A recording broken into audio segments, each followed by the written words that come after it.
নমস্কার বন্ধুরা। তো দেখুন, আমি কালকে বার্থডে কেকের বেসটা দেখিয়েছিলাম। তো আজকে আমি পুরো ফুল ক্রিম দিয়ে একদম বার্থডে কেক রেডি করা দেখাবো। তো আপনার পুরো ভিডিওটি দেখুন এবং ভিডিওটি ভালো লাগলে অতি অবশ্যই লাইক কমেন্ট একটা সাবস্ক্রাইব করে দেবেন প্লিজ। আর ফেসবুক দেখুন কেকটা আমার কতটা সফট হয়েছে।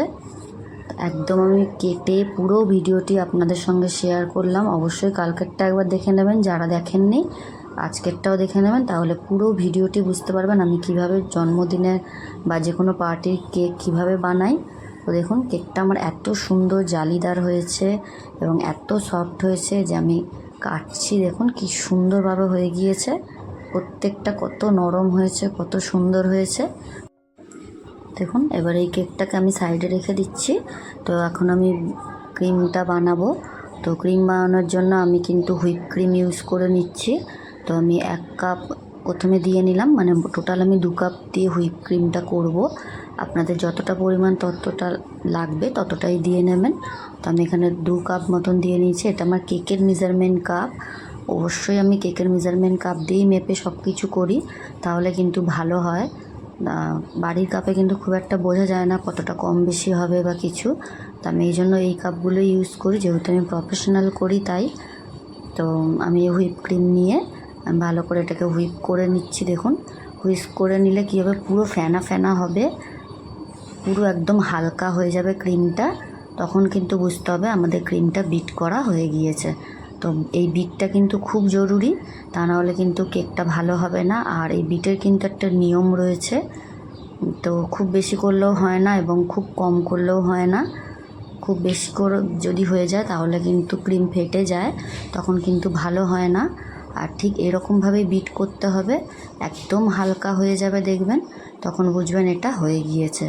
তো দেখুন একদম বিট করতে অনেকক্ষণ টাইম দিয়ে করতে হয়, আর এই বিটার দিয়েই করতে হবে, নাহলে কিন্তু এরকম ফোমটা আসবে না। আর এই বিটার কিন্তু করতে করতে গরম হয়ে যায়, তখন কিন্তু একটু বন্ধ করে করে করবেন, নাহলে কিন্তু প্রচুর হিট হয়ে যাবে। তো আমি এইভাবেই করে নিচ্ছি। দেখুন আমার বিট কিন্তু হয়ে গিয়েছে, হালকা হয়ে গেছে, বাটি থেকে একদম পড়ছে না, তার মানে এটা পুরো রেডি হয়ে গিয়েছে। যখনই দেখবেন যে ক্রিমটা হয়ে গিয়েছে এবং বাটি থেকে পড়ছে না, তখন ভাববেন এটা পুরোপুরি বিট করা হয়ে গিয়েছে। তো এবার আমরা কেকটাকে ডেকোরেট করব। তো তার জন্য আমি কিন্তু ওখানে হাফ কাপ দেখুন দুধ নিয়ে নিয়েছিলাম, তার মধ্যে আমি চিনি দিয়ে দিয়েছি। এটা সিরাপটা করা জরুরি, করতে হয়। বা আপনারা চাইলে দুধের জায়গায় জলও ইউজ করতে পারেন, গরম জলের মধ্যে চিনি দিয়ে সেটাকে সিরাপ বানিয়েও করতে পারেন। তো আমি কিন্তু দুধ দিয়েই করছি, এতে কিন্তু টেস্টটা খুব ভালো হবে। তো এইভাবে সিরাপ করে নিয়ে ব্রাশের সাহায্যে কেকের চারদিকে দিয়ে নিতে হবে। তো আমি কিন্তু সাইডগুলো ফেলিনি কেকের, আপনারা চাইলে ফেলেও দিতে পারেন।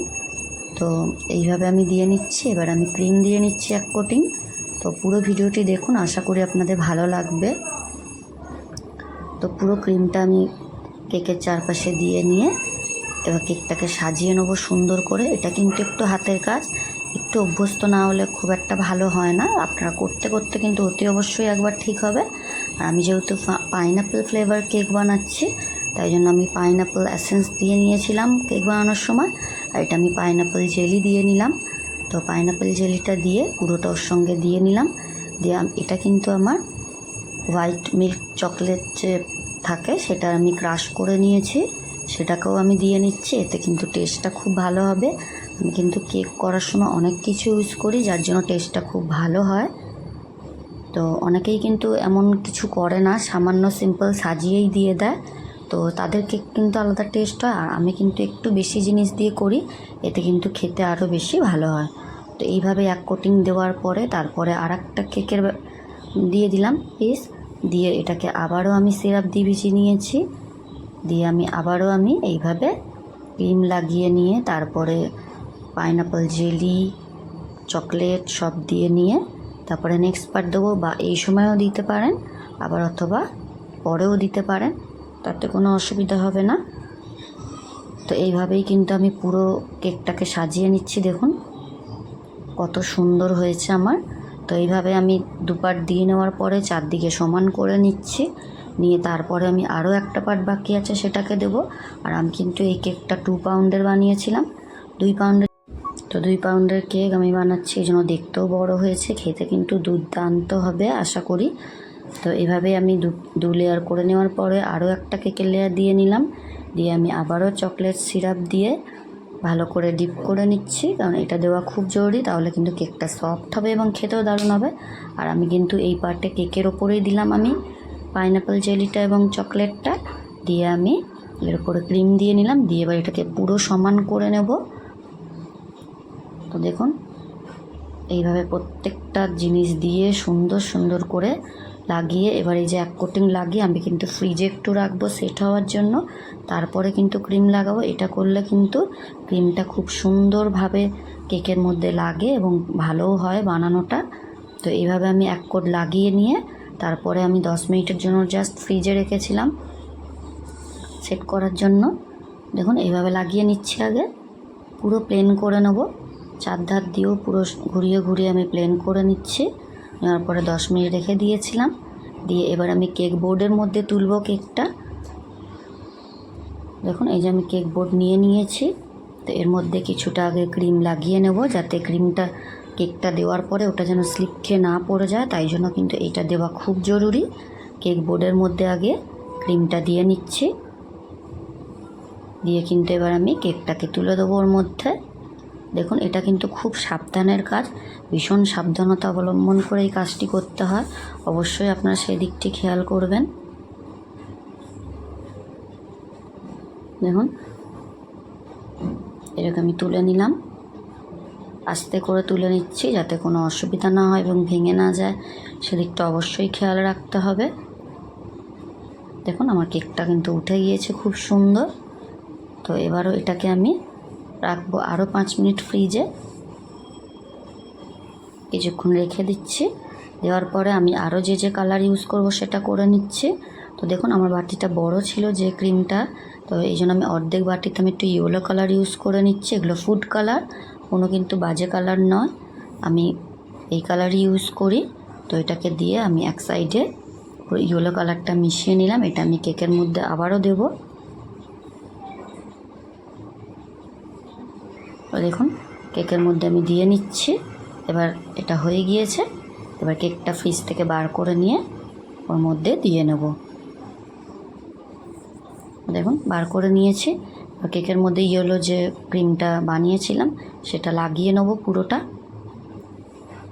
একদম সুন্দর করে চারধার দিয়ে খুব সুন্দরভাবে এটা লাগাতে হবে এবং সমান করতে হবে, দেখতেও যেন সুন্দর হয় সেই দিকটা খেয়াল রাখতে হবে অতি অবশ্যই, নাহলে কিন্তু বাড়ির লোকের বা কাস্টমার যারা থাকে তাদের কিন্তু পছন্দ হবে না। একদম দোকানের মতনই তৈরি করতে হবে।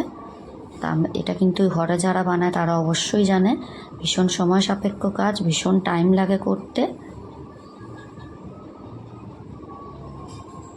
তাড়াহুড়ো করলে কিন্তু এই সুন্দর কেকটি তৈরি হবে না, অবশ্যই ধৈর্য ধরে করতে হবে।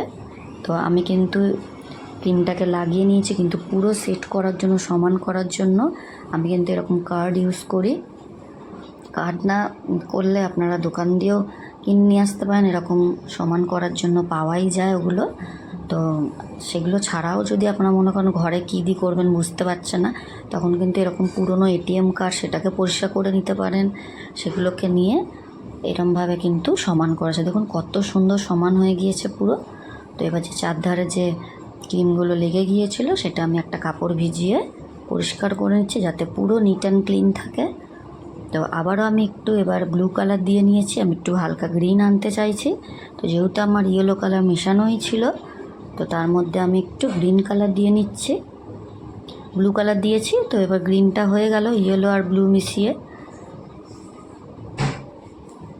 দেখুন করে নিয়েছি ক্রিমটার কালার। তো এবার আমি এটাকে পাইপিং ব্যাগে ভরবো। তো পাইপিং ব্যাগ আমি কেকের দোকান দিয়ে কিনে নিয়ে এসেছি, যেখানে কেকের সরঞ্জাম পাওয়া যায়, আর এই নজেলগুলোও কিনে নিয়ে এসেছি। আমি যেহেতু প্রফেশনাল করি আগে থেকেই রয়েছে কেনা, তো আপনারা চাইলে শুধু এমনি নর্মাল ডিজাইন করতে পারেন। তো যেহেতু আমার কাছে ছিল তাই জন্য আমি এই নজেলে করে নেব। তো এর মধ্যে আমি যে গ্রিন কালারটা বানিয়েছিলাম সেই ক্রিমটা দিয়ে নিচ্ছি পুরোটা। দেখুন কত সুন্দর বেরোবে। তো বেরোলে আপনারা বুঝতেই পারবেন ডিজাইনটা কেমন হয়, পুরো ফুল ফুল মতো হবে। এই বড় নজেলটা নিলে ভীষণ সুন্দর হবে এবং দেখতে। তো এবার আমরা কেকটাকে ডেকোরেট করব। দেখুন তো এবার আমি পাইপিং ব্যাগে যে ক্রিমটা ভরেছিলাম সেটা দিয়ে ডিজাইন করে নিচ্ছি। দেখুন কত সুন্দরভাবে ডিজাইনটা করে নিচ্ছি আমি।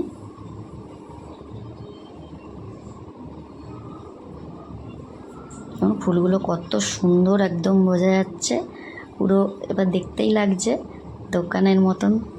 আপনারা কিন্তু জানাবেন আপনাদের কেমন লেগেছে, অতি অবশ্যই আমাকে কমেন্টে জানাবেন। যেমন আমার কিন্তু এই ফুলগুলো কত সুন্দর হয়ে গিয়েছে।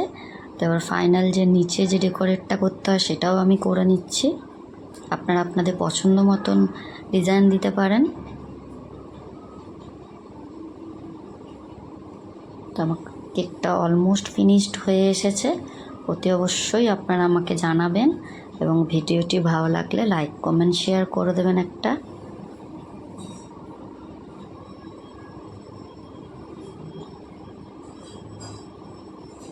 দেখুন এইভাবেই পুরো কেকটাকে সাজিয়ে নেব। তো নিচটা হয়ে গিয়েছে। এবার আমি কিন্তু ব্লু কালার মিশিয়ে নিয়েছিলাম, সেটা আপনাদের দেখায়নি।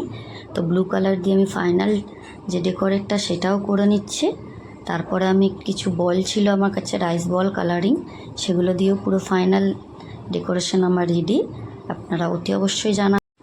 দেখুন ফাইনাল ডেকোরেটটাও আমি করে নিলাম।